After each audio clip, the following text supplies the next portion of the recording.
Telenovela PH. Love, romance, fantasy. Kwentong aabot sa puso at imahinasyon. Lucas and Althea Stories. Anino sa Liwanag. Episode 4. Ang aninong kaklase. Maagang pumasok si Althea sa silid-aralan.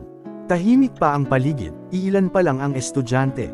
Ganito niya gusto, walang bantay na masyadong halata, walang matang sumusunod sa bawat galaw niya. Umupo siya sa paborito niyang pwesto, bandang gitna, malapit sa bintana. Mula roon, tanaw niya ang bakuran ng paaralan, mga estudyanteng naglalakad, nagtatawanan, normal ang buhay. Ito dapat ang normal, sabi niya sa sarili. Isa-isang napuno ang classroom, may mga kaklaseng nagkukwentuhan, may nagre-review, may abala sa cellphone. Walang kakaiba, hanggang sa biglang bumukas ang pinto.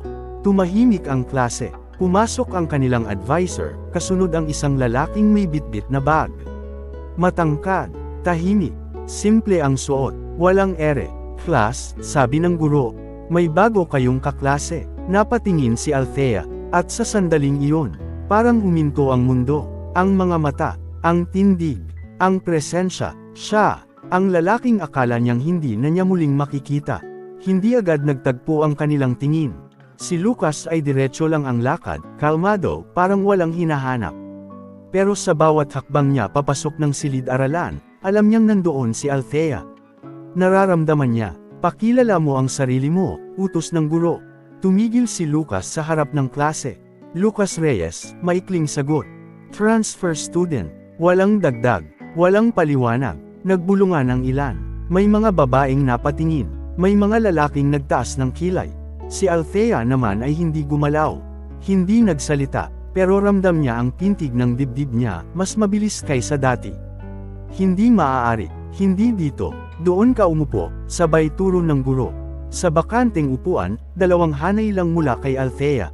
Umupo si Lucas, tahimik, hindi lumingon, ngunit sa ilalim ng mesa, bahagyang humigpit ang kamao niya. Confirm, sabi ng isip niya. Siya nga, sa kabilang banda, napayuko si Althea, pilit iniiwas ang tingin. Hindi niya alam kung bakit, pero biglang bumalik ang lahat. Ang eskinita, ang hawak sa kamay, ang titig na hindi niya makalimutan. At sa loob ng silid-aralang iyon, sa gitna ng liwanag ng paaralan, isang anino ang muling pamwesto. Tahimik, malapit, mapanganib. Tahimik ang silid-aralan habang nagsisimula ang klase. Isang normal na araw, o iyon ang akala ng lahat. Nakatutok ang guro sa pisara. Nagdidikta ng lesson. May ilang estudyanteng nagsusulat, ang iba ay tahimik na nakikinig.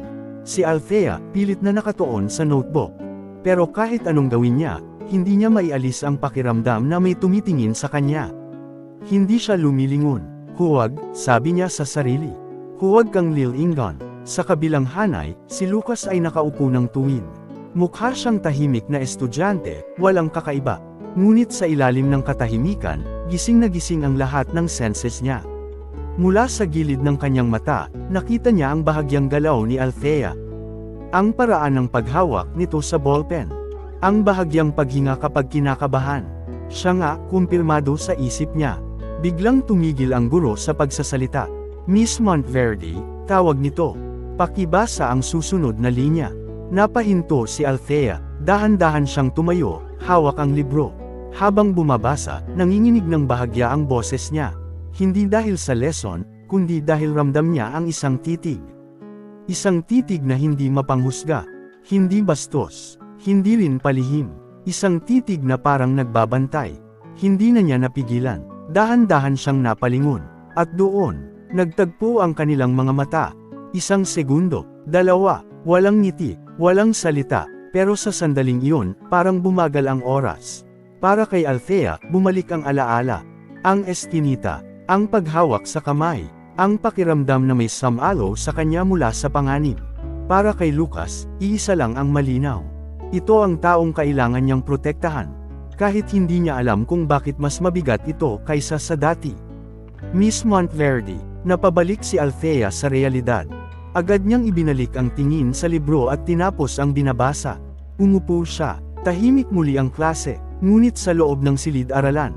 May dalawang pusong hindi na mapakali. Hindi na muling lumingon si Althea. Hindi rin muling tumingin si Lucas. Pero pareho nilang alam, hindi iyon ang huling pagkakataon. At sa gitna ng liwanag ng paaralan, isang anino ang lalong naging malinaw. Pagkatapos ng recitation, muling nag-ingay ang silid-aralan. May mga nagbulungan, may naginat, at may nagreklamo sa dami ng babasahin. Class, sabi ng guro, magpapalit muna tayo ng seating arrangement. Isang kolektibong buntong hininga ang narinig. Kayo na ang bahala, dugtong nito. Basta taigdadalawa sa bawat desk. Agad na tumayo si Nicole at mabilis na lumapit kay Althea. Bestie, bulong niya, dito na lang ako sa tabi mo ha. Umupo si Nicole sa isang upuan pero bago pa man tuluyang makaupo. Miss, sabi ng guro, pakiupo po kayo roon. Itinuro nito ang bakanteng upuan. Katabi ng bagong transfer student. Napatingin si Nicole kay Althea. Napangiti ito, parang may gustong asarin. Pabulong niyang sabi. Mukhang may plano ang universe Nicole, bulong ni Althea, nanlaki ang mata. Tumigil ka. Tumawa si Nicole at tumayo. Okay, good luck, bestie, sabi niya bago tuluyang lumipat ng pwesto. Isang upuan lang ang layo, sapat para marinig at makita ang lahat. Umupo si Lucas sa tabi ni Althea. Tahimik, masyadong tahimik. May pagitan pa rin ang kaunting espasyo sa kanilang dalawa. Pero kahit ganoon, ramdam ang presensya ng isa't isa. Nagbukas ng notebook si Althea, pilit na nagpo-focus. Si Lucas naman ay diretso lang ang tingin sa pisara. Hi, mahinang sabi ni Althea, halos pabulong. Althea, bahagyang napalingon si Lucas. Lucas, sagot niya, simple, maikli, muling tumahimik. Sa likod nila, pinigilan ni Nicole ang sarili niyang tumawa. Grabe to, sabi ng isip niya. Ang awkward. Lumapit siya ng bahagya at bumulong kay Althea. Bestie, mahina niyang sabi. Parang ang lamig ng hangin sa pwesto mo Sinaman siya ng tingin ni Althea. Tumahimik ka, pabulong na sagot nito. Napansin ni Lucas ang bahagyang kilos ni Nicole. Isang mabilis na sulyap, isang obserbasyon. Kaibigan niya, sabi ng isip niya. Good. Biglang nahulog ang ballpen ni Althea. Pareho silang yumuko para pulutin ito. Muntik na magtagpo ang kanilang mga kamay. Biglang umatras si Althea, bahagyang kinabahan. Si Lucas naman ay agad na inabot ang ballpen at iniabot sa kanya. Salamat, sabi ni Althea. Tumango lang si Lucas. Ngunit sa sandaling iyon, pareho nilang naramdaman ang kakaibang tensyon. Isang bagay na hindi nila maipaliwanag. Sa gilid, napangiti si Nicole. Ay, interesting to, bulong niya sa sarili. Habang nagpapatuloy ang klase, walang nangyayaring kakaiba sa paningin ng iba. Pero sa pagitan ng dalawang magkatabing upuan, may katahimikang mas maingay kaysa sa ingay ng silid-aralan. At hindi nila alam, na ang simpleng seating arrangement na iyon, ay simula ng mas komplikadong kwento. Class, sabi ng guro matapos ang lecture, magkakaroon tayo ng group activity. Agad na nag-ingay ang silid-aralan. Tigtatlo kayo, dugtong nito. Random lang ang grupo. Kinuha ng guro ang listahan at isa-isang binanggit ang mga pangalan. Monteverde, Reyes, at Smith. Napatingin si Althea, si Lucas naman ay bahagyang napahinto sa pagsusulat. At mula sa likod, agad na tumayo si Nicole na may ngiting hindi maitago. Yes, bulong niya, bestie, magkakagrupo tayo. Umupo silang tatlo sa isang mesa sa gilid ng silid-aralan. So, bungad ni Nicole, masyadong masigla. Mukhang destiny na talaga to Sinaman siya ng tingin ni Althea. Nicole, mahina niyang sabi. Seryoso tayo. Napangiti lang si Nicole at kinuha ang papel. Okay, fine. Topic natin. Tanong niya. Tahimik si Lucas. Nakikinig lang. Nag-o-observe. Habang nagsasalita ang dalawa, biglang bumalik sa isip niya ang boses ng kanyang ama. Tandaan mo, Lucas. Hindi ka kaibigan. Hindi ka manliligaw. Isa ka lang anino. Bahagyang umigpit ang hawak niya sa ballpen. Anino, ulit niya sa isip. Kaklase lang.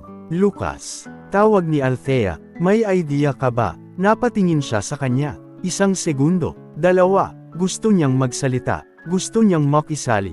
Pero agad niyang naalala ang bilin. Mahinang sagot niya. Kahit ano, okay lang sakin. Napakunot noo si Althea. Parang may gusto siyang itanong, pero pinigilan niya. Okay, sabat ni Nicole. Ako na lang bahala sa intro. Ikaw, Althea, sa body.